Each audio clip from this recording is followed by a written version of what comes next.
That is okay. So for people who don't know Philip, he's one of the co-organizers, one of the organizers of the EASA, which, what? I don't know. Should I speak or not? Call me on the cell phone. We hear you, Tamara. We hear you. You can just talk, and if we stop hearing you, we're gonna text you. Cool. Technology. Anyhow, if you haven't followed, Philip has this really nice, word, platform, anti-capitalistic blog and research project, which is called Psychitecture. We will post a link, or he will post a link. And over there, he's exploring this relationship between human body, mind, and space.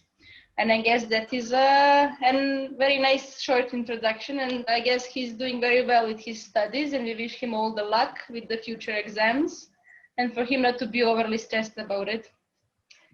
And we can go on to the lecture, which is called Transhuman, All Too Transhuman. Thank you very much, and thanks for reminding me. I put a link. I put the link in the chat. If there's still somebody that's not. Do you have Instagram for it? What? Do you have an Insta account for it as well? No, I have kind of my private, although I'm barely a person there. Okay. I'm posting stuff, so yeah, you can follow me there. But yeah, it's on Facebook, and I put it in the chat. Thank you for nice introduction and for inviting me here. I'm glad to be. It feels like being home again. Like I haven't encountered EASA in a long time, so. A lot of memories are rushing, but let's not be too emotional. We have a job to do. Yeah, so today I will speak about transhumanism and what are its implications, paradoxes, problems, and so on. But I will leave out the part about politics and economics implication.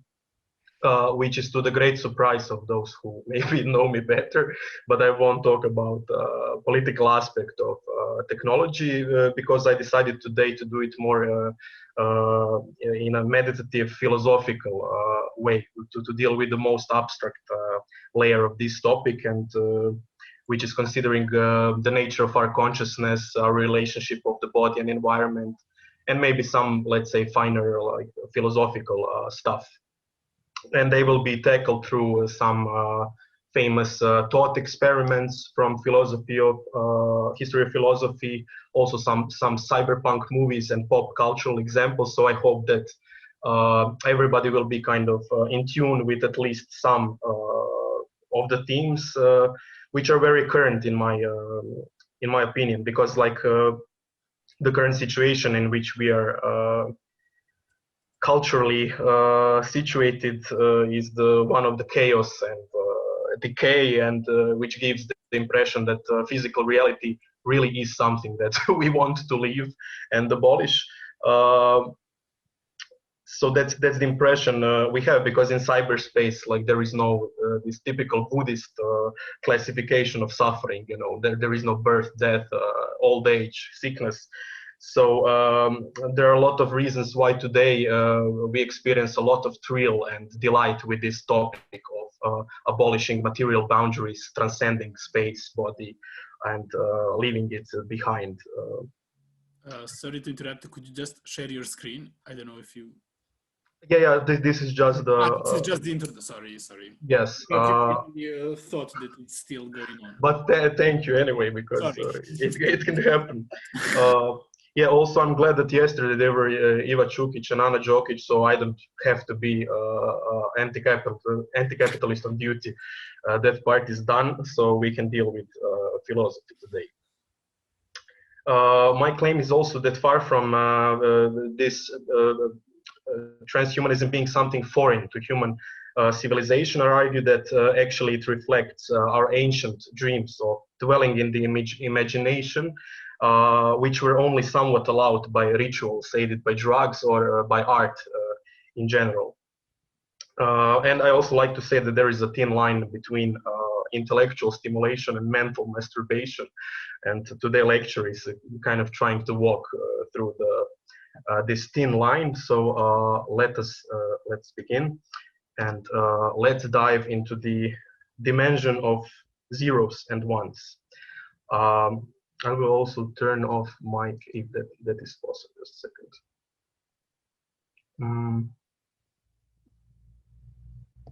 Can I, when I share, can I turn off my camera so I can stop video? Yeah. Now you still see, yeah, okay, no, Yeah. that's it. Because I will move closer so you can hear me. So to begin with, let's recall a scene from The Matrix in which Cypher kills one rebel after another by simply unplugging them from the machines to which they are attached, while the poor little things perceive themselves as completely immersed in everyday reality, even though they're actually just motionless bodies attached to the Matrix. So the anxiety of this dramatic scene lies in the fact that Cypher, can access them directly as these helpless creatures just sitting in a chair, while communicating with them by a telephone, which serves as a communication link between reality and virtuality. Now, the terror of this situation is that the rebels who seemingly perceive themselves as normal human beings wandering in reality are actually aware that it is more than enough that someone just unplugs the cable and thus kill them both in virtual and the real. In this situation, in other words, they become aware of the neurological insight described by Paul Broks, one very interesting neurologist, who writes the following: when we see the brain, we realize that we are at one level no more than meat, and on another no more than fiction. Of course, this can also bring us to Plato's allegory of the cave. The question being, how can we survive a direct confrontation with the sun without, with the ultimate reality, so to say, without being burned by its heat? So just to give a short introduction to the allegory, the literal interpretation of Plato's allegory of the cave is obvious, like people perceive a real reality only from a limited perspective. And in their imagination, they create imaginary representations that they consider to be real. But what is lost in this interpretation is precisely the most dramatic point, since we who are speaking are looking at this allegory from the privileged position that allows us this comparison at all. However, the horror begins when we realize that we are all people from the cave. From that position of complete immersion in illusion, so to say, how can we stand on our shoulders and see what is the real reality? Should we, for example, search for small inconsistencies and errors in the reflection of the shadows, which could give us a hint that what we see is actually a virtual phenomenon, just like in the other iconic scene from aforementioned Matrix, in which a black cat crosses the doorstep twice in a row, thus hinting that there is a glitch in the functioning of the Matrix. Of course, the main thesis of the film, that what we experience as reality is actually an artificial virtual simulation generated by some mega computer to which our minds are connected, is not where the strongest impression lies. The greatest drama lies in the scene of millions of people trapped in capsules, like shown down below, like some larvae that are kept on a passive life in amniotic fluid to generate energy for the Matrix. Because thus our awakening from virtual reality does not represent some expansion of the horizon. So it's not some light and delightful enlightenment, but on the contrary, it's a horrible realization of our confinement to some synthetic womb into which we are immersed like some fetus. So who says that we would put our bet and choose in the end something just because it is supposedly real? It seems like, on the contrary, pleasure principle is the one carrying the day, so to say, and it whispers to us that it is better to stay within the illusion, even if we are aware that it is just an illusion, just like Cypher in another scene when he eats a steak and concludes, you know, I know this steak isn't real. I know that when I put it in my mouth, the Matrix tells my brain it's juicy and tasty. But after 9 years, you know what I understand? Ignorance is bliss. So let's stick with the problem of ignorance and knowledge a bit, and pose a question like, how do we know anything? For example, geocentric theory worked perfectly, or better to say, perfectly enough to automatically be presupposed as true, as real, because it accurately predicted that the sun would rise every morning at the hour, and sun persistently did exactly that. We can say that at the beginning of every serious skeptical roller coaster lies the realization that the world is actually unreal, that it is a small stage covered with a curtain of illusion. We can say a hologram, or a Maya, as Vedic philosophy would put it, or a virtual simulation of astronaut gods, as History Channel would convince us. We can call it whatever we want. The point is that each of us is a prisoner of our own skull and its little world that our senses have filtered and selectively chosen. Now, considering this, it is devastating to realize how it is philosophically impossible to definitively refute idea of solipsism.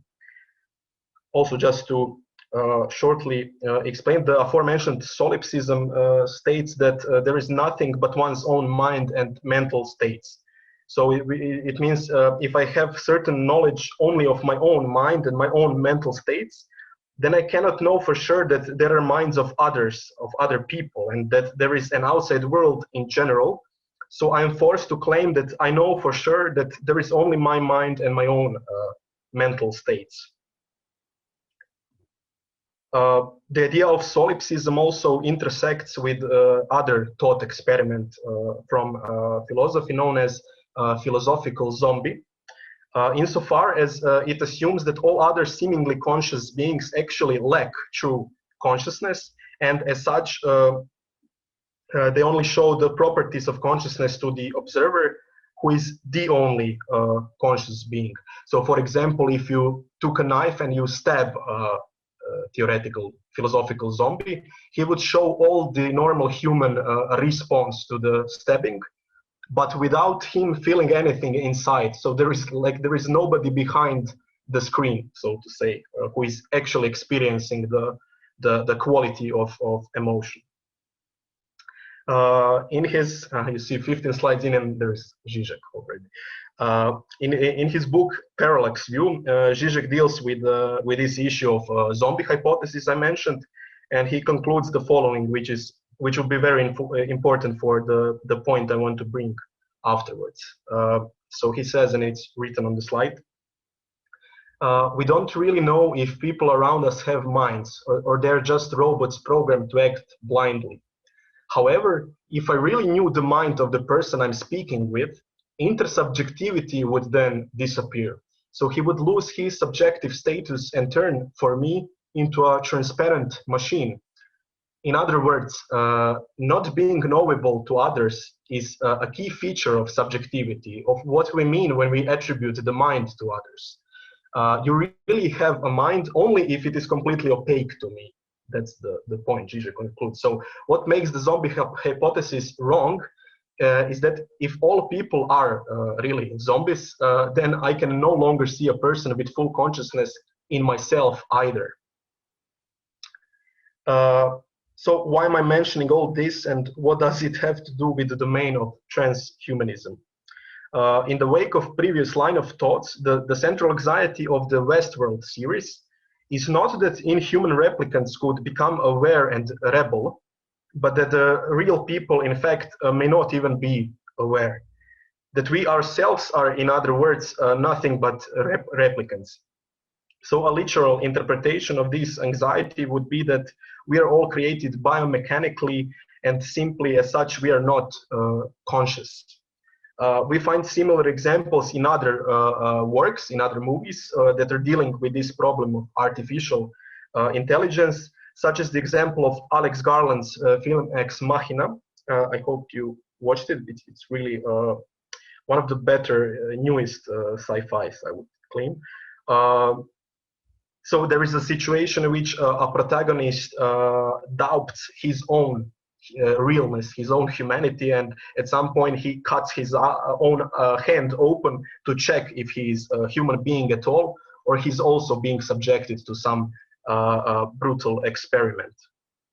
The point is evident. So when replication technology reaches a certain level of sophistication, we will all be subject to this kind of uncertainty. But a less literal and far more interesting interpretation is not that we are potentially some kind of Blade Runner androids. A much more interesting and important interpretation is that our subjective experience is not really different from that of an android. So the problem is, and to recall the zombie hypothesis, like this interconnectedness of consciousness and experience can only be checked subjectively and suggested only intersubjectively. Or to put it simply, I know that I am experiencing my own consciousness, but I can only speculate about consciousness in others. Even if my knowledge of my own experience of consciousness is instantaneous and complete, it cannot be anything other than a solipsistic conception. This riddle is what philosophical skeptics call the problem of other minds. And the interference of the android in the whole thing, in the whole phenomenon, only brings this problem to its utmost extreme. So to kind of conclude this part, our anxiety about androids is not only that they can imitate humanity to the level of faking their own consciousness, but that these almost perfect imitation capacities of androids raise the shocking question. The question being, can the agent of imitation fake consciousness to the point of deceiving not only those around him, but also himself? This dilemma suggests that androids represent a very dark ultimatum for us humans. So we either accept android functionality as conscious, or we acknowledge that what we experience as consciousness is actually a complex magic show that's put together by our poor little brains. This idea that consciousness is not even a substantial entity, but rather a mere process, a very complex surfacing effect behind a kind of neurological illusionism, is precisely one of the prevailing theories of cutting-edge neurology. To put it in sci-fi metaphor, again, is there such a thing as ghost in the shell? Because the body, as we know, constantly exchanges nutrients, water, oxygen, and so on with the environment. It is constantly renewed and decaying in constant material shift with the nature around it. Then we can constantly have some new bodies. We never have one long-term substantial body that we can claim to be ours, to be fixed. The same thing can also be said about mind, because mind is also eternally changeable. Our states of mind are in eternal flow. We accumulate knowledge, skills, we remember, then we forget, then we change thoughts, we change emotions, desires, goals, beliefs, and so on and so on. In other words, all of the components that comprise us are in constant disintegration and reassembly. After all, one of the oldest thought experiments of Greek philosophy, dating back to 5th century before Christ, deals with this question of metaphysics of the self, using the analogy of the preserved ship of Theseus, whose parts were gradually changed over the years. So when not a single part of the ship is one from the original anymore, although the ship has, let's say, morphologically remained identical, through this gradual replacement of components, so one by one, we are confronted with the question: is the ship still the same object as the original? Then identical thought experiment is found in the Buddhist philosophy, which through the analogy of the chariot confronts us with the same problem of non-existence of any true essence. So contemporary cognitivist denial of this unitary and stable self, which resonates greatly with this Buddhist rejection of any firm I or ego, is based on the fact that the deeper we examine the experience of ourselves, what we encounter are only transient and slippery mental events, and never a substance to which these events could be attributed. So it seems that modern neurology, that modern science also arrived at a very ancient Buddhist conclusion that although there is a path, there is no goer. Now, having dealt with this refutation of the idea of self's essence, let's shed additional light on the fallacy of the Cartesian dual understanding of mind and body as two separate entities. This paradox is further elucidated through cyborg cinematography. So I will use this example because it lies in the fact that although the central theme of these movies is the problem of mind and body, its narrative tends towards supremacy of the mental eye, free from any materialistic conceptions of the self, while the central place of these films is simultaneously occupied by the body.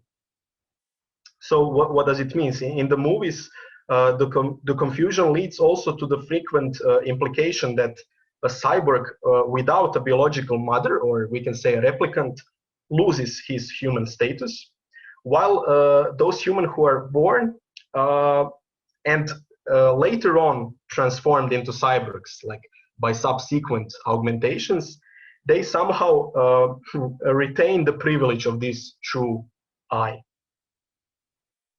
And by privileging this Cartesian I through this soul and body dichotomy that I'm talking about, they often set up a false essentialist premise about human being a soul having a body, while cyborg is a body that cannot have a soul in the true meaning for some reason.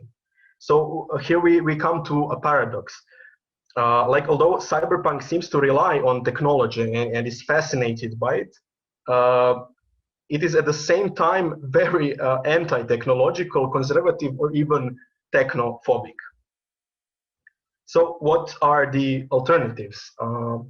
There is a famous claim made by Baruch de Spinoza, who said the order and connection of ideas is the same as the order and connection of things.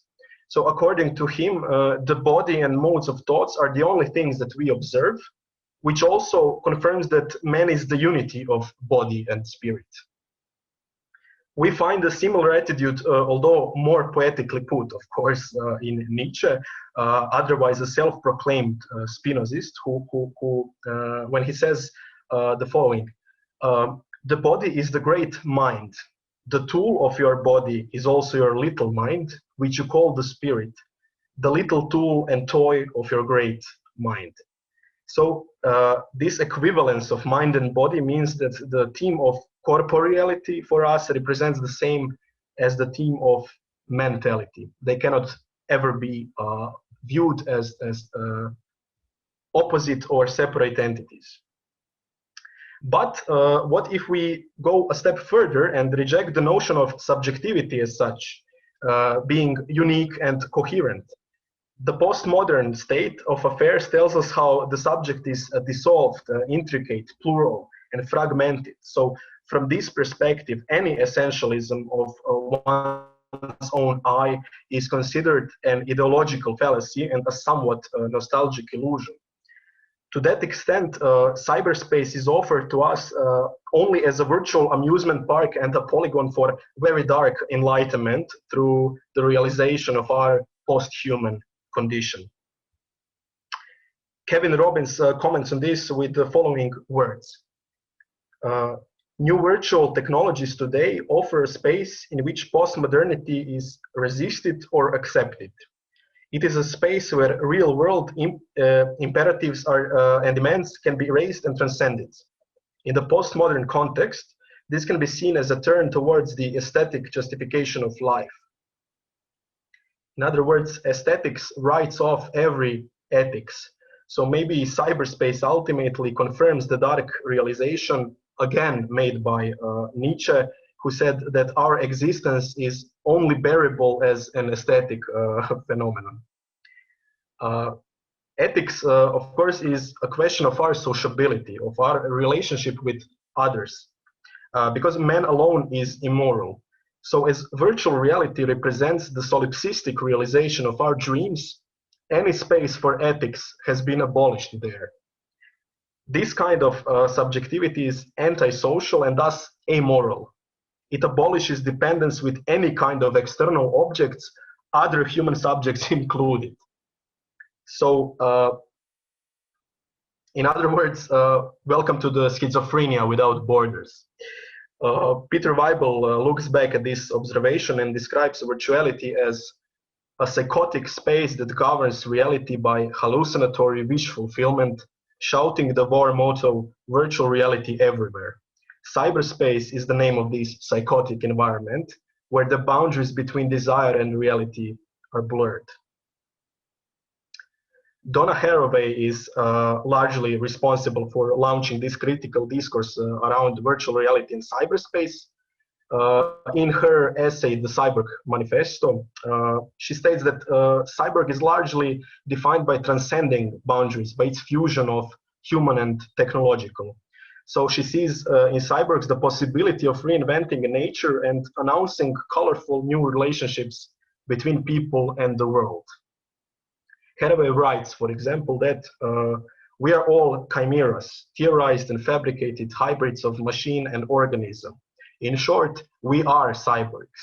The cyborg is our ontology. He gives us our politics. And as sci-fi as it may sound to some, the concept of the cyborg already cohabits with us and makes up our dynamic reality. For example, modern medical technology or industrial production and warfare involve the fusion of man and machine. And the end product of this is precisely the cyborg.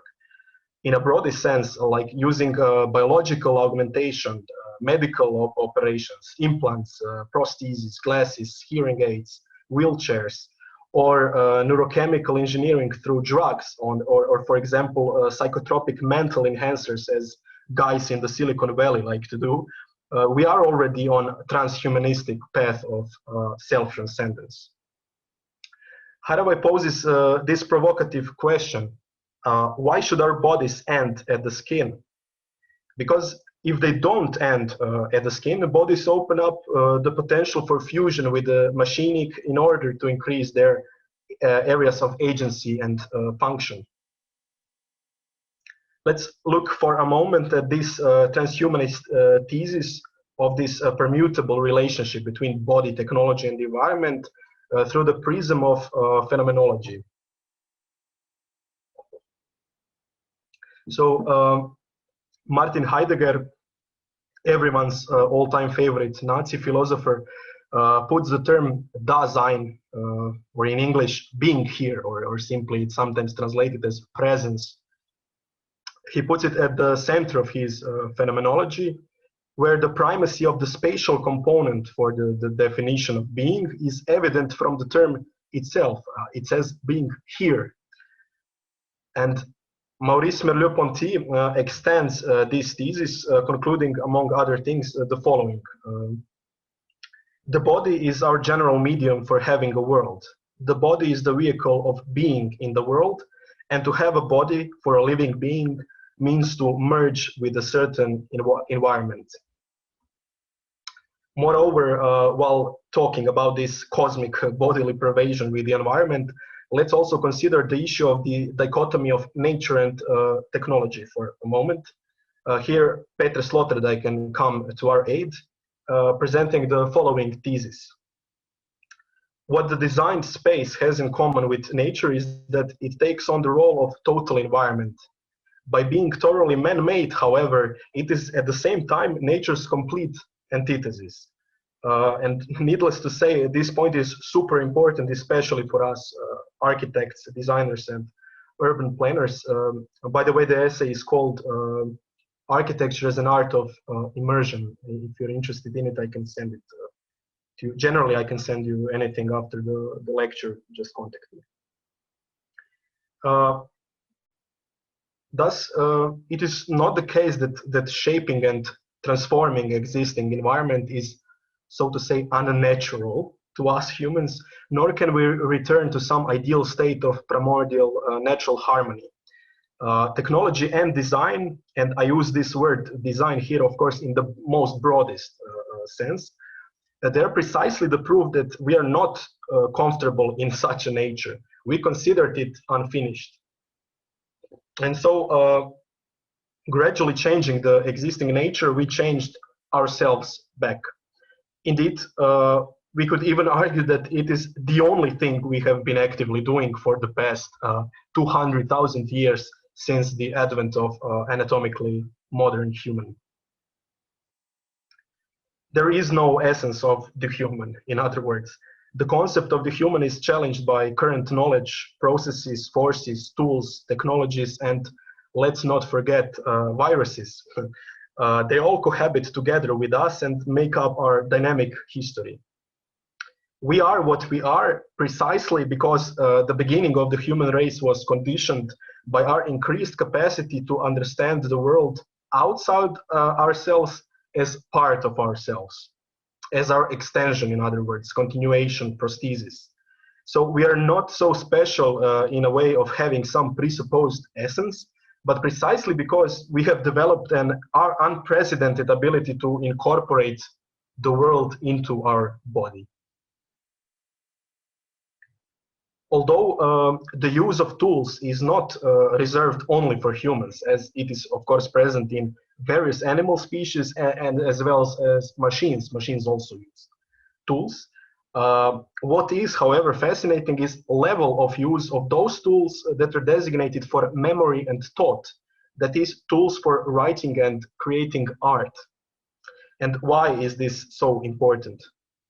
Written records and art outsource our memory and thought into some material outside of our stupid little decaying brain, thus creating a materialized world of thought that is of far longer duration.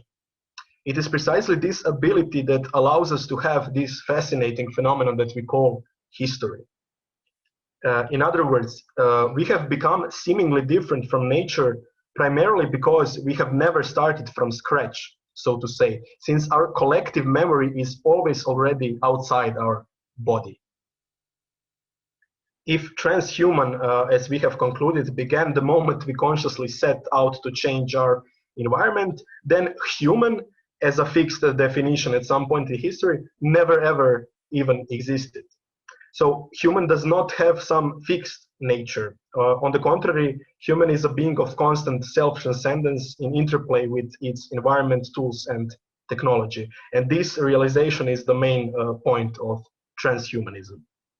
So everything that we design, everything that is man-made or any transformation of the found nature into the world of objects is the creation of our prostheses, which as such have a reciprocal effect on conception of our own humanity. We can conclude by saying being human always already means being transhuman. Or to put more nicely by aforementioned Merleau-Ponty, he said, "Nothing determines me from the outside, not because nothing affects me, but on the contrary, because I am outside myself from the beginning and I am open to the world." We must resist the central value of human and his universality. Jean-Francois Lyotard projects this idea of the inhuman even further by insisting that human betrays his own inhumanism with his technological being. Lyotard says the following: every material system is technological if it filters information useful for its survival, if it remembers and processes that information and draws conclusions based on the regulatory effect of the behavior, that is, if it intervenes in and influences the environment to ensure its duration. Human is no different from objects of this kind. Lyotard's commentary blurs the line between the natural and the artificial, suggesting that human body does not even have to be robotically augmented. It does not have to have robotic prosthesis, for example, to be considered an artificial or technological apparatus. If we want to describe technology as artificial, then the human body is already artificial. Or we can approach the problem from exactly the opposite direction. Technology is nothing more and nothing but natural evolutionary development. Human exceptionalism is thus the product of a whole series of misconceptions due to the very arbitrary drawing of lines between animal machining and the human. If we stand back, so to say, and look at our reality from a broader perspective, in which this sloppy division is rejected, it is not hard to conclude that humans are just one out of many sources of vitality, a complex biomachine, one version of the creative instinct, one out of many desiring machines, among a whole bunch of other forces and machinic assemblages, to use Gilles Deleuze's terminology. Such a philosophy of immanence tears down any division between the technological and the organic. It thus becomes far more than inconceivable that a self-conscious machine can experience the same erotic charge by stimulating its silicon synapses, rubber wires, or metallic skin, as human biomachine experiences erotic tension by stimulating the clitoris or the frenulum of the penis. If will power or life or elan vital, we can call it whatever we want, if it emanates from deeper and more fundamental levels of matter flow, it becomes irrelevant whether the living body is based on carbon biomass or it is based on metals. We don't even need to go far. The mere existence of a virus supports the concept of alternative forms of life, if we define life, of course, as a struggle for survival in an often hostile environment and recall the aforementioned Lyotard's definition.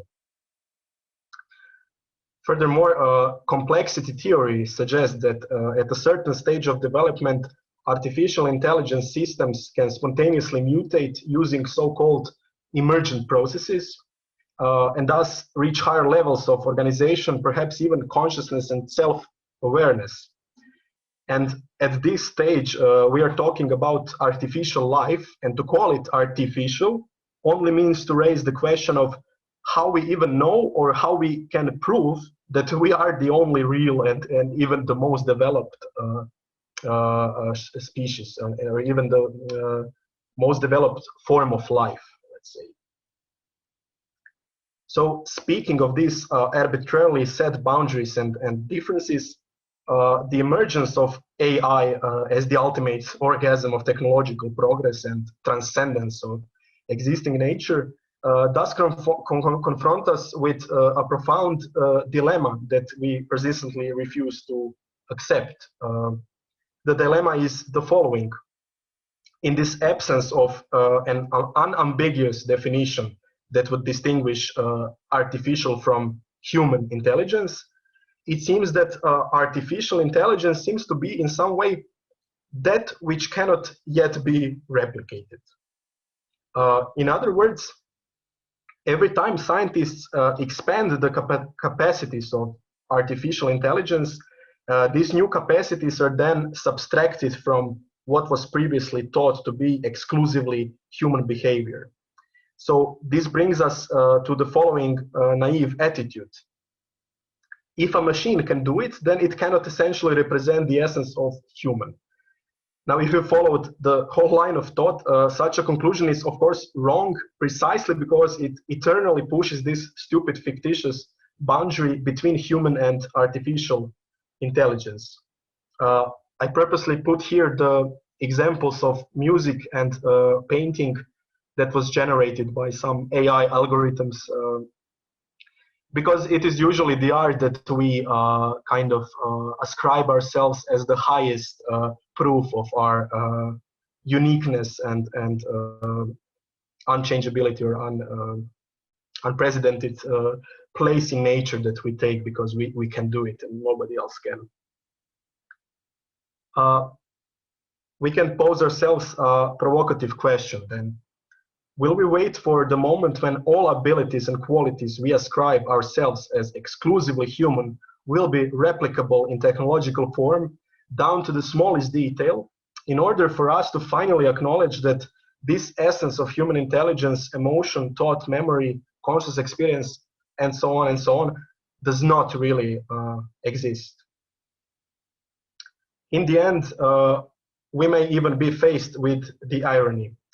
So as the first hackers, or console cowboys, as William Gibson calls them, proudly fled into this utopian world of virtual landscapes of the computerized universe, far away from the limitation and suffering of the body, it is possible that once we are fully there, we will nostalgically cry out for a return to a denser, slower, and cozier biological existence outside the cybernetic realm.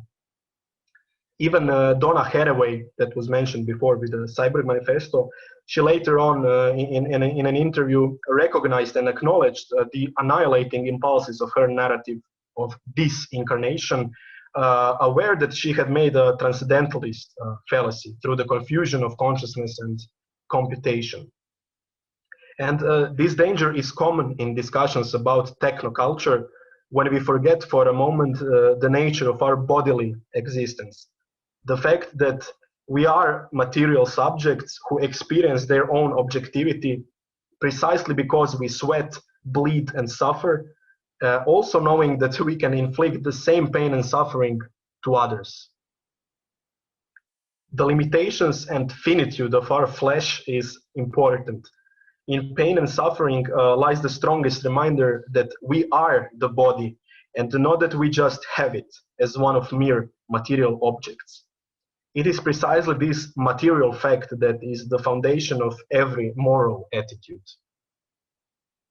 When you are suffering, that's when you are most real, as the man in black from Westworld series would put it.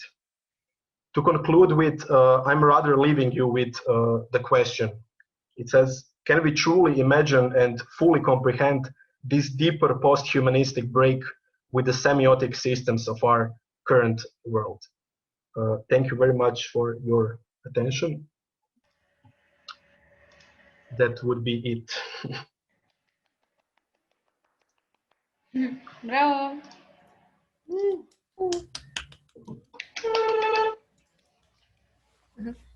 Wow. Hope you're all good. Cheers. These pluses comments or? I think they're just like cheering and Cheering. agreeing. Yeah, I guess if you have a comment, just write it, or a question or anything, write it in the chat, and we will monitor it. And or you can turn on the camera and. You can turn on, yeah. Try to be human. Yes. Try to be human. Even if you're not. After all. Well, thank you, Filip, a lot.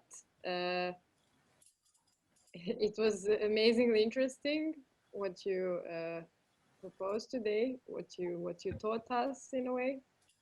I don't know, I can speak for myself, a lots of new information, a lots of maybe even, you know, like complicated topics that if you are not a bit deeper in it, that you cannot truly always connect and yeah, but maybe it was a bit too much, but I think it's better that it's overwhelming than it's boring or just plain simple, because I think everybody can take something from this, or some part that is interesting. I know there are many, maybe too much of the mind-blowing hard statements per minute.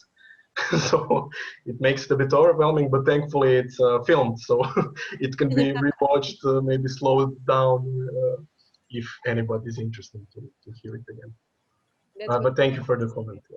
Yeah, that's what I wanted to say. Definitely a good thing to watch it again. And just to press pause and then like research, and then continue.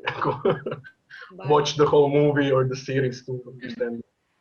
Yeah, maybe like to invite some people who. We have a question. Yeah, we have a question. Yeah. Louis, go ahead.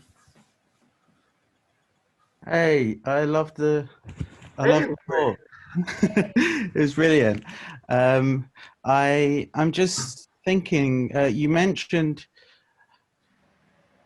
I wonder if you've had any more thoughts about cybernetics and its relation to the built environment through things like conversation theory and kind of like other other aspects of how the built environment is a cyborg, if that makes sense, because I'm not sure, often we talk about the built environment in, we talk about cybernetic theory and the ideas around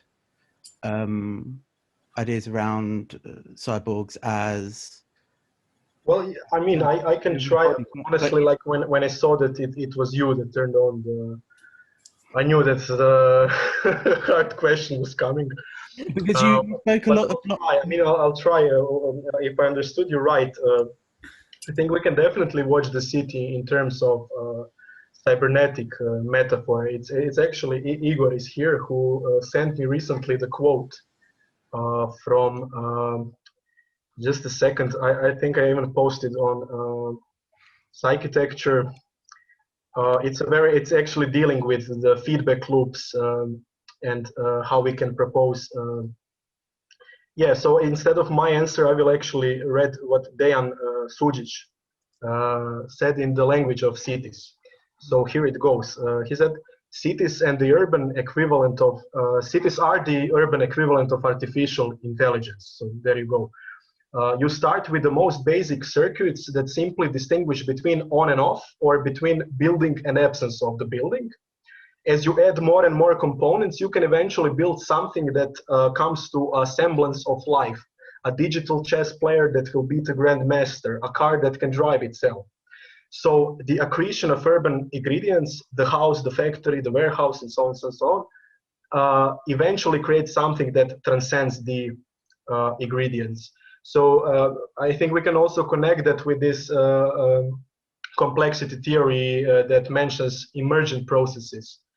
So considering a city as a machinic entity, so to say, or biomachinic entity, once you add enough ingredients, it's a simple rule that kind of the whole is always something more than the sum of its parts. I mean, it can be said about human equally as about the city. So cities can never be kind of put down just as some simple mathematical equation of as the sum of its parts. There is something dealing with feedback loops. So here we talk about cybernetics that kind of generates the complexity that transcends its initial plan. So maybe I hope that was something. Oh, that was really insightful. That was really insightful. Thank you, Filip. Thank you for the question. Nice to hear your voice after a very long time. We have the big one from Pablo. Pablo, do you want to read it? You want to read it? Maybe. I can read it by myself. Yes. Okay, first of all, thank you, Filip, because it has been tremendously inspiring and a little bit overwhelming. But no, sorry, I just no, but super behind nice. I cannot concentrate in one session all those quotes and mentions to theory, but it's super nice that I have taken hundreds of screenshots, just so you know. Yeah, I just wanted to make a little comment because I have like so many, but I think this, well, it's not little, but at least sure, this, feel free. yeah, and it was regarding this scene at the beginning of the lecture. You were showing a lot of fragments of the Matrix, and you were referring to this unplugging situation and how well, this idea of how this disappointing situation when you unplug yourself from the virtual sphere, that you stop feeling this well, you just stop enjoying the steak, no, or like it's not possible to survive if you don't keep yourself in that dream. It's very difficult to appreciate or to enjoy life as is given right now. And I was like comparing what you were also talking about, like this farming human situation, like when these physical humans were unplugged, there was this terrible reality in which we were all inside bubbles, providing energy to a big machine, blah blah blah situation. So it was suddenly like this you were saying that this awakening situation from this plugin to the virtual simulation that is not expansive, or I don't remember exactly the word you mentioned, but it was not expansive. It's not kind of opening some delightful space. Enlightenment, but very dark realization that you're kind of shut down in a womb. Yeah. Exactly. So I was suddenly connecting this idea of our obvious reality nowadays, in which I don't know, many countries we have suffered these lockdowns, and we have to keep ourselves inside our domestic space. That is, I don't know, but I think it's quite reduced in comparison with maybe our families or our parents' home. Like my flat, I'm lucky because I more or less I have some space. But when we were like concentrate, I remember to hear people that were like in jailed in Madrid in flats that were not even windows, that were super small, and I was like trying to connect, like how do we're using this digital space, like through social networks or video games or Zoom meetings or any kind of digital media in order to expand our realities or our physical space in a way, because we were kind of in this bubble situation. It's a super nice comparison, and I would agree. I mean, it has a different, a slightly different point, but the analogy you said is perfectly right. We are somehow caught in some artificial wombs that we call our rooms and apartments, but are still participating in some kind of reality that is outside the bubble. That's completely fictitious. In a way, we agree upon it, but we all participate in it through a virtual world. And it is possible by the virtue of here we go, cognitive capitalism, because a lot of jobs are today possible to be done online. I mean, even if this situation happened like not even 100 years, but like 50 years ago or 60, it would be a completely, tremendously different problem for the reproduction of capitalism, because there is this huge virtual side of it, and we are all connected through it. So we can consider the cyberspace as a form of matrix into which we are plugged from the wombs of our rooms and apartments and still be able to participate. At least a lot of people, needless to say, there is the phrase of this essential jobs, or I don't know what's the term in English, this essential workers, and so on. There is still a lot of material infrastructure. So we cannot just make this grandiose conclusion about just being this high-tech cognitive capitalist story. Of course, there coexists this still very raw industrial material reality of the whole interface. But yes, definitely. And for example, we don't even need to go far. Those of us who still study have done a great deal of the last year or year and a half. I don't even know how long this lesson. Like a great deal of last year was done completely virtually. And you got some knowledge, you got some recognition, some grades, some signatures in your virtual index. So, and basically from your room. And then if you said that this situation is possible a few years ago, it would sound dreamlike or something from a movie. So, yeah, thanks for the comment. Actually, maybe I will expand a bit more on it some next time. Maybe next time we are connected to cables and to directly in cyberspace. At least we can hug each other or something. Yes. Thank you so much, really. Thank you.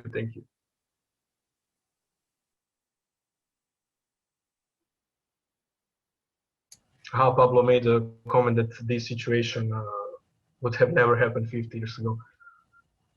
Yeah, okay. It's. I think it opens the whole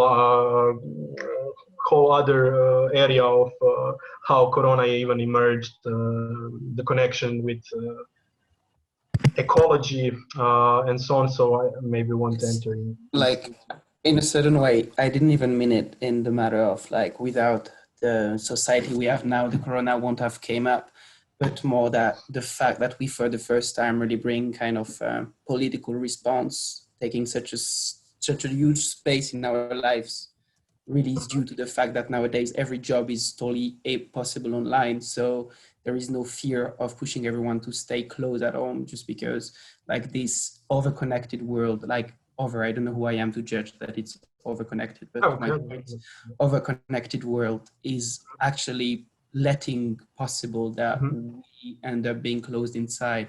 And then in a certain way, maybe that fact that when we locked inside, we try to escape by connecting again on video games or Zoom or whatever, is that not also in a certain way like a kind of habit that we took, and then we kind of we totally kind of being stuck in something.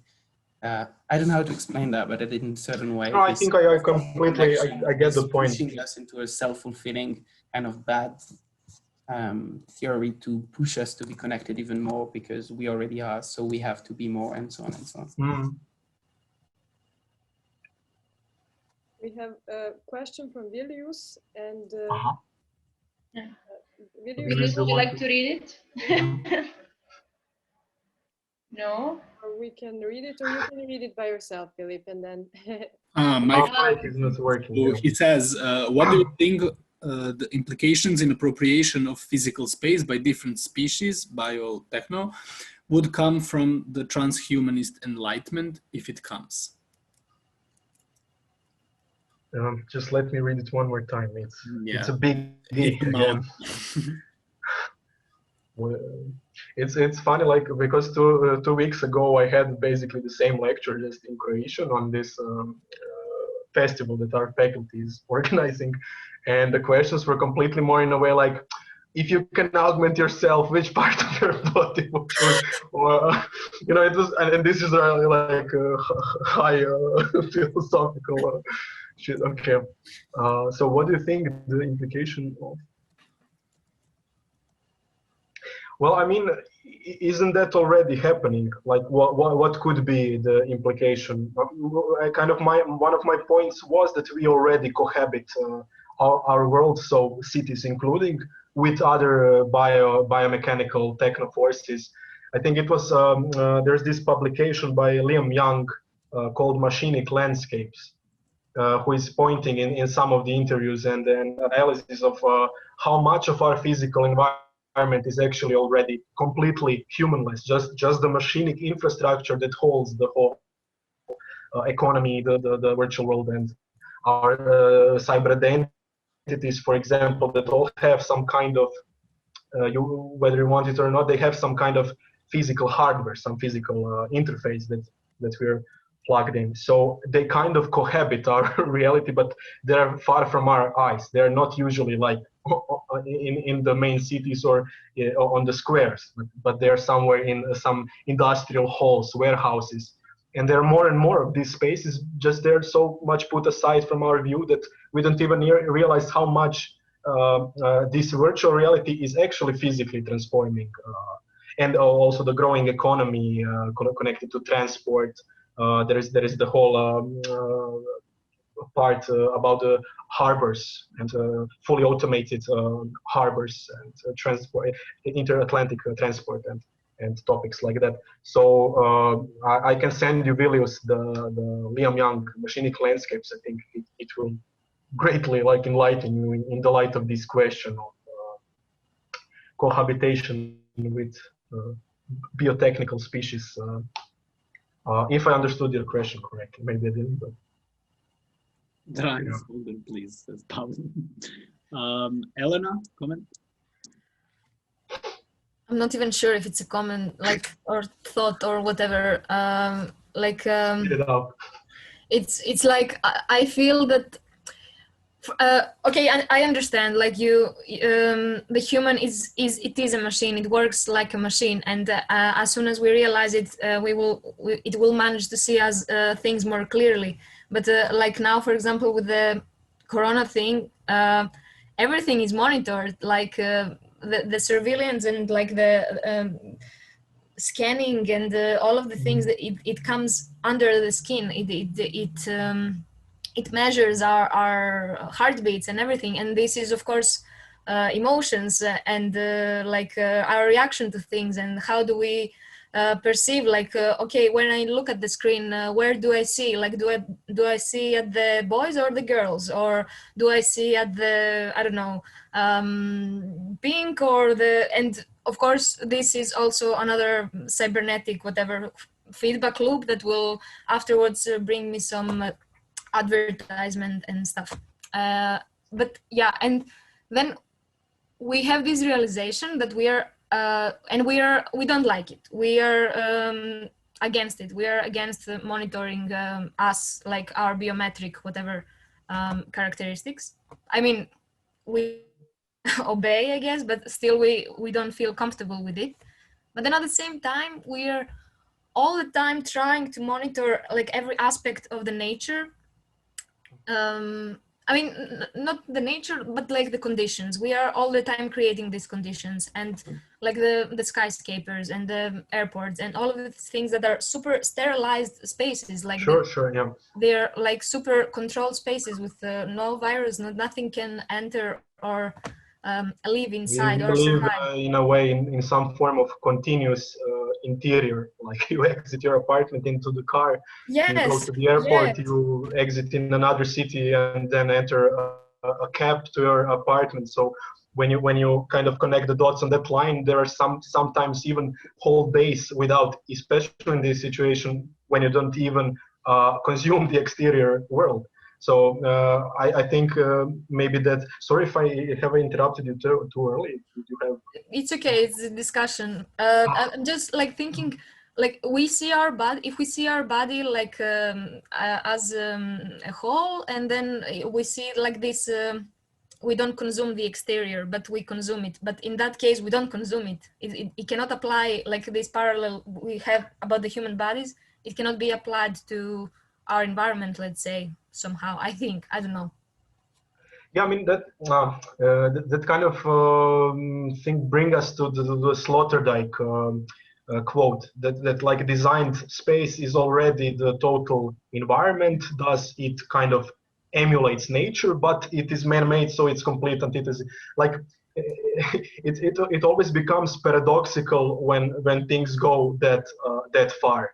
I would say, and what you mentioned about like this total surveillance, like that's the price we pay. Like we made the technology that usually serves us, but at the end we are also kind of subjected to the technology, especially when it comes to like internet privacy or in China even brought to the more extreme of this complete like facial recognition, state surveillance and so on.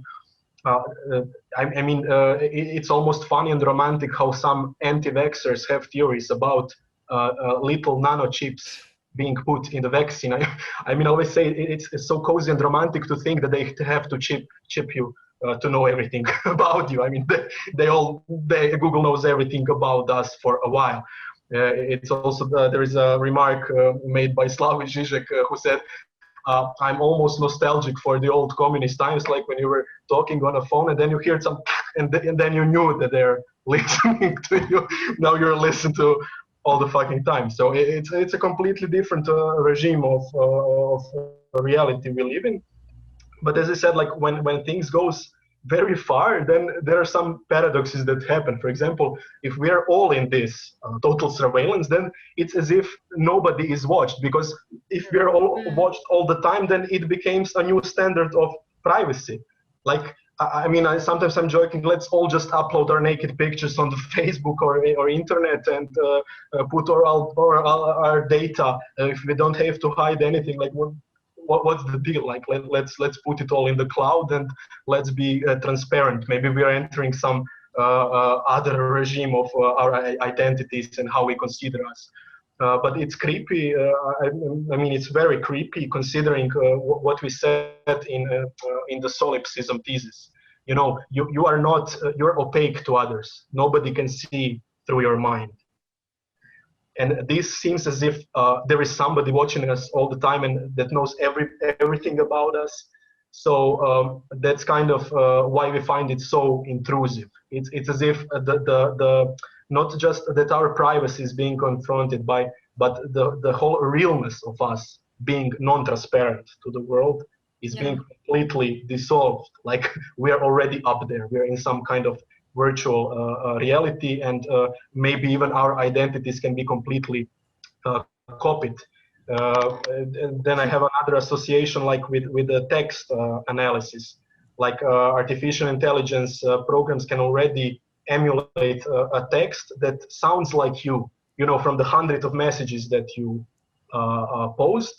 There is theoretically an algorithm that can put perfectly identical lecture that I give today without me ever giving it. Like it can emulate even my answers, my style of speaking, frequent words I use, you know, so everything can be emulated. So it is a creepy and anxious situation. So shall we copy nature? I mean, all of these theories are like also the GMO and everything. You cannot see it just the effects on like 20 years and stuff. Like you can see it during the century, I guess. But are you in for coping nature? Like, do you think this can work? Like, just transform a planet? I mean, this is one of the topics where we can only talk about from a case to case. You know, I really cannot make the general statement, because copying nature is in some way something that we do for thousands of years. I mean, cities in some way copy the natural forms. Machines copy the physical law. They rely on physical laws. In that way, I mean, I even mentioned it in the lecture. Like, if we push things very far conceptually, like there is no even a difference between natural and technological. Nature is already very mechanical being, or it's maybe even vital. It's maybe already alive. So even machines are some kind of alternative form of life. Viruses are, we are.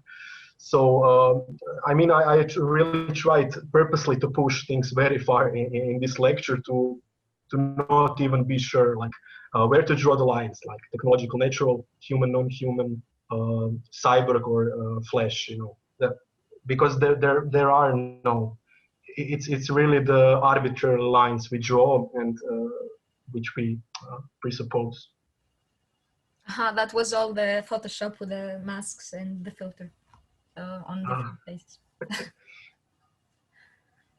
100%. Sorry if somebody wants to comment. There is no lecture without that word today. 100%. But there is also the critique, like who says no, it's actually capitalism.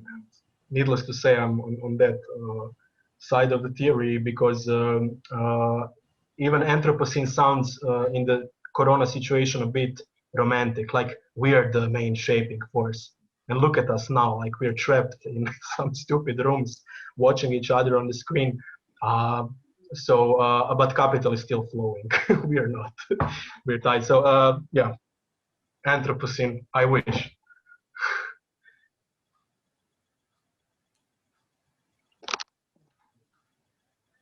Want to read that or no? It's also the idea of all the biomimetics research of it. Yeah, sure. Yeah. I for example, I don't like her, the Neri Oxman girl. No, for example, she's the kind of capital example of that logic. In general, like when you see these MIT programs, they more and more sound like Bjork's albums, like biophilia, you know, everything is kind of techno-organical, everything, you know, like, you know, robots having sex with birds, everything is kind of merging into this unitary reality. So my lecture is also one kind of I try to put something on that also, techno-romantic. Yeah. I can do it. No, I can do it privately. Now I want to I mean, hear. I'm just not buying it. Let's put it very simple. I'm not buying it. It's too much. Too not critical enough. Too vaguely utopian. Too wait. It's just vague. It's not. And she's like prostituted everywhere now. With that was the series with Bjarke Ingels, you know. And when you are in the same series as Bjarke Ingels, you know who you are and where you are. Anthropomeme, yeah. I mean, actually, there are quite a lot of these spin-offs. Then there is this misanthropocene, kind of the hatred of the human scene. Then Grimes has an album Misanthropocene, kind of that also plays with the. So yeah, there are quite a lot of these spin-offs and language games.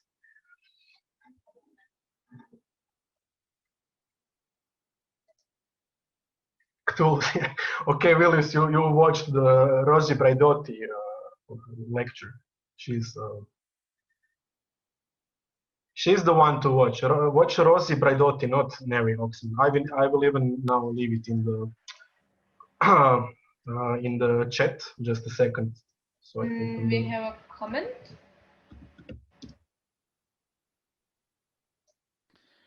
Hey, I was thinking about what you said at the end of your talk about language, and I was thinking that that's both the thing that these movements, these thought movements around cyborgs and kind of like human machine has always been restricted by the ability to explain, and it doesn't have the right language that that maintains the concepts or you know, articulates the concepts so that people can understand them. And I know that's a big kind of a big idea of how we construct new languages, but it's also the kind of, I guess, looking at the difference between EASA in, which will be interesting to talk about. I don't know, maybe just on the subject of languages in general and languages in relation to machine, because I think that is something that allows certain ideas to either permeate and propagate or potentially recline, you know, how much they have an ability to explain themselves. I mean, I think it was the Lurs that said at some point, like, when I'm using these dichotomies, it's just because so I can deconstruct them on another place. So what's the problem? Like, if we try to talk about this, let's say, philosophical immanence of life that's permeating through whole nature culture dichotomy as illusion, blah blah blah. You're constantly like Latour, actor network theory and stuff like you're constantly forced to use this dual language in order to kind of oppose it, to kind of point to the reality being something unitary. So yeah, I mean, what you said, like I would agree that at the end a lot of things boil down to semiotics in a way, right? Like how do we define certain word? Like if we define machinic this way, then nature is machinic, of course. But I wouldn't use it as an argument to refute the whole story. I don't think it's just about language games and semiotics. There is something very real about it, but it's so new that we lack the language to articulate it. And I think that we maybe agree on that point. So it's hard. It's really hard to even to talk about this topic when it's pushed that far into this techno-singularity or transience of this dual techno-culture, culture-nature dichotomy. You're always caught in your own words, you know, few pages before when you said this and that, and like you can even do that in my lecture today. If you go through it, of course, it's it's full of contradictions because that's the only way to deconstruct the topic to reach some point. There is no other language yet to do it.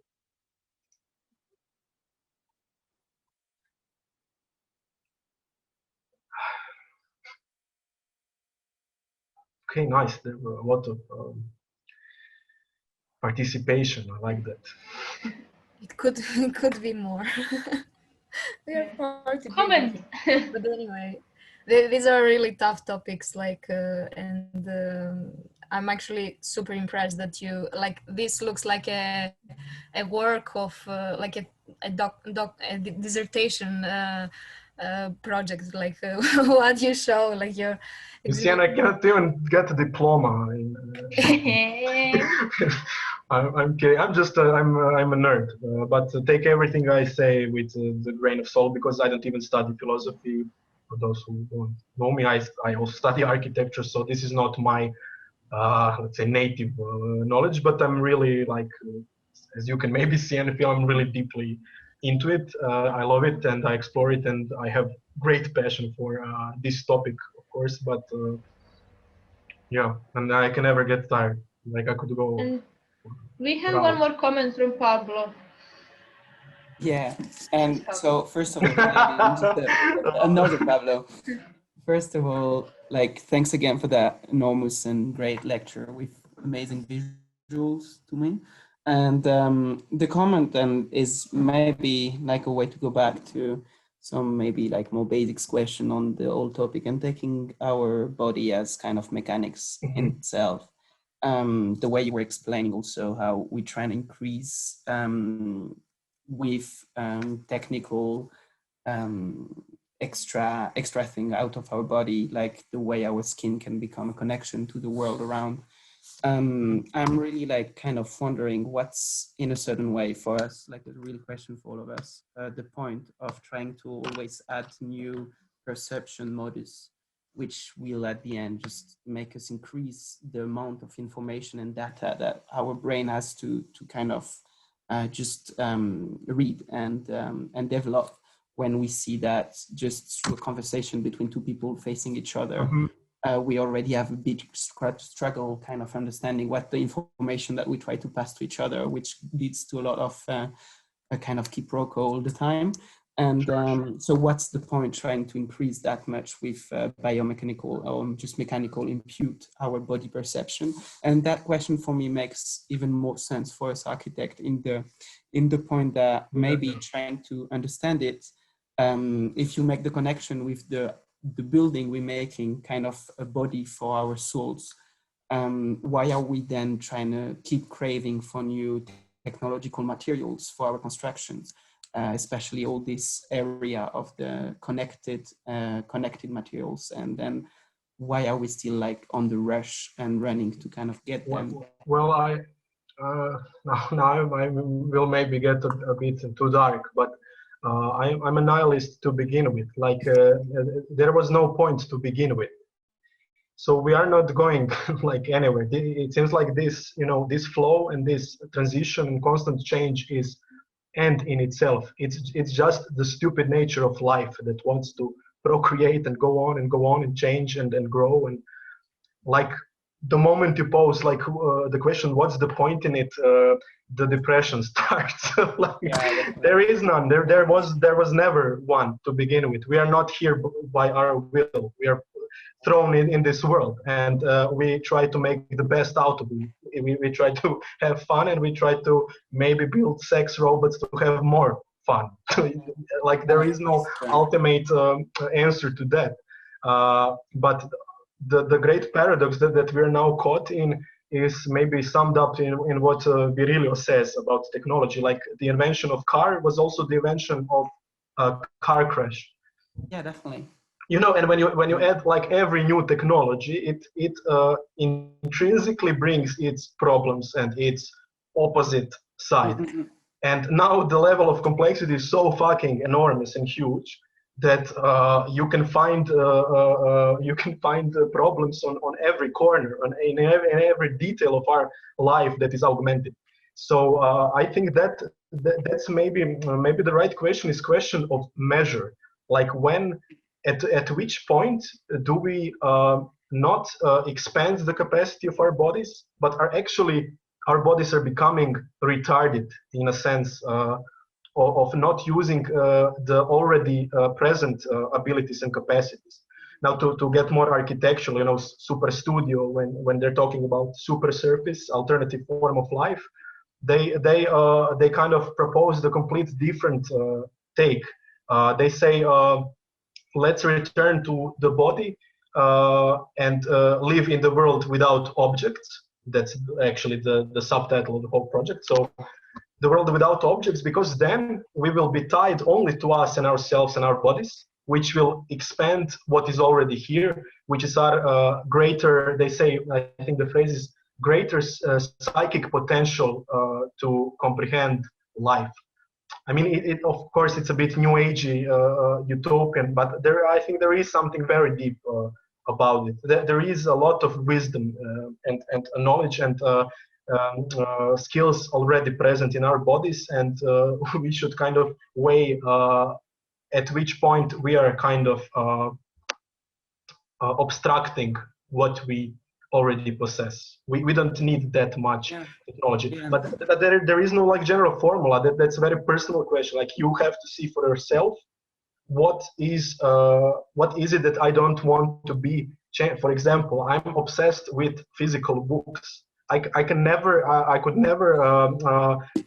read PDFs on these Kindle sheets and like, I don't like it. I don't buy it. I don't believe in it. Book for me is something unchangeable. For somebody else, it's not important at all. So, you know, when you enter the details, there is no general formula. It boils down to consumer choice, unfortunately, and how you perceive your life to be. Like, what do you want to be augmented in which way, and what do you want to be? What do you want to keep from the old reality? Also, I write down a lot. Like, when I go to the shop, I write this stupid like list with groceries. Yeah, I like it. I don't know. I'm used to it. I don't want to have it on the mobile phone. And then, you know, the mobile phone turns off and somebody panics and, oh, look, I have my stupid list. So these are the paradoxes. Like, if you rely too much on something that's outside of yourself, you lose a part of yourself. We all experienced it, like when your hard disk got broken. I mean, it's one of the biggest dramas. Like, it's like you lose the part of your soul. When my hard disk, for example, where there was earthquake, I will just say this: when there was this first earthquake in Zagreb, I immediately like rushed from my bed, took my hard disk, and ran out in the garden. That's how connected I am to the information I gathered there, to the books that I keep there, to pictures for psychedelic, you know, whatever. My life is there, and I cannot live without it. Now I keep it like very close to my bed in case of emergency. I'm living naked, but with the hard disk, unreplaceable. The amount of stuff I have there, for example. Okay. Yeah, the romantic analog world. It truly is like there is something. And also, we must not fall into techno pessimism. You know, when there are these memes with like people from 1800s reading newspapers in some old tram, and like all of them are reading newspapers and like, oh, look at this old generations so alienated from each other, just staring at their stupid technology that was new back then, you know, newspapers. So also we must not fall into this trap. Like, there is something very liberating about technology, and we have to utilize it for the good.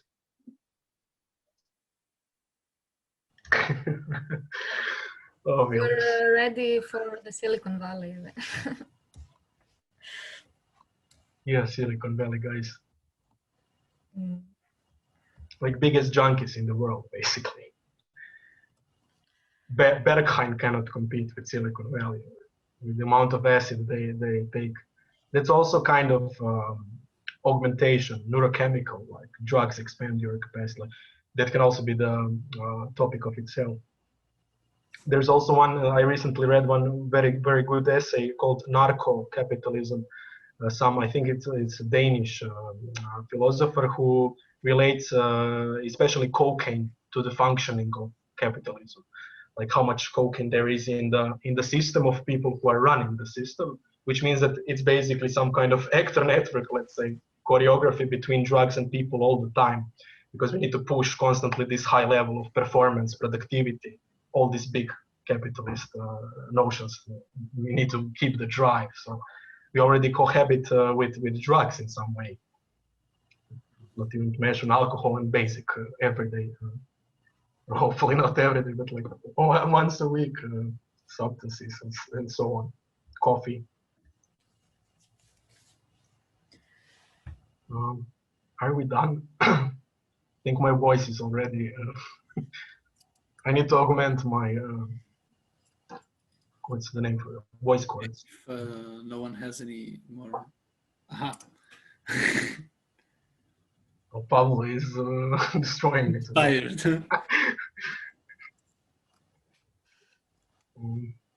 So in a certain way, a question we could try to ask ourselves is how to try to sharpen instead of increase our perception of. Sure, yes, definitely.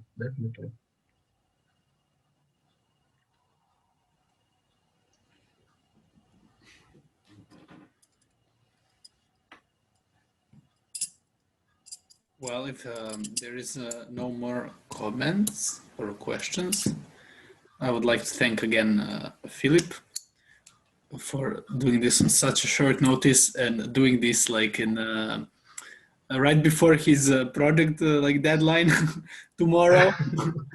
Good luck. Good luck. Thank you. This gave me sort of energy, so I will kind of more easily finished, and it was really nice that you invited me, and I'm really glad I saw, at least in this cyberspace mode, a lot of old familiar faces, and that I'm part of this beautiful movement called EASA. So thank you very much. It was really wonderful to talk with you, and thank you for your comments and questions. This is, I think, really good line of conversation. So I think we all did a great job. Thanks.